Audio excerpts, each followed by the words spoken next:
നമ്മളിന്ന് മാങ്ങ കൊണ്ടൊരു സ്റ്റൂ ആട്ടോ ഉണ്ടാക്കുന്നത്. അപ്പോൾ ആദ്യം വേണ്ടത് തേങ്ങാപ്പാലാണ്. ഇത് ഒന്നാം പാലാണ് കേട്ടോ.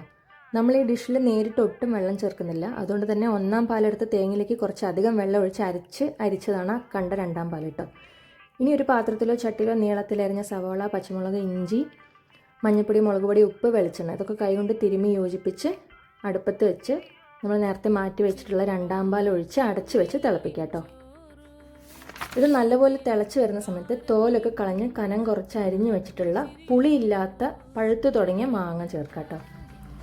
ഇതും ചേർത്ത് നന്നായി യോജിപ്പിച്ച് വീണ്ടും അടച്ച് വെച്ച് വേവിക്കാം. ഇത് മുഴുവൻ നന്നായി കുറുകി വന്നാൽ ഫ്ലെയിം ഓഫ് ചെയ്യാം കേട്ടോ. ഇതിൻ്റെ ഇടയ്ക്ക് ഉപ്പൊക്കെ വേണമെങ്കിൽ ചേർക്കാം. എൻ്റെ മാങ്ങയ്ക്ക് കുറച്ച് പുളി ഉണ്ടായിരുന്നതുകൊണ്ട് ഞാൻ ഇടയിൽ കുറച്ച് പഞ്ചസാര ആഡ് ചെയ്തിരുന്നു കേട്ടോ. ഇനി ഒന്നാം പാൽ ഒഴിക്കുക. മീതെ കുറച്ച് കറിവേപ്പിലയും വെളിച്ചെണ്ണയും കൂടെ ഒഴിച്ചു കൊടുത്താൽ നമ്മുടെ കറി റെഡി കേട്ടോ. അപ്പോൾ എല്ലാവരും ട്രൈ ചെയ്തിട്ട് അഭിപ്രായം അറിയിക്കണേ.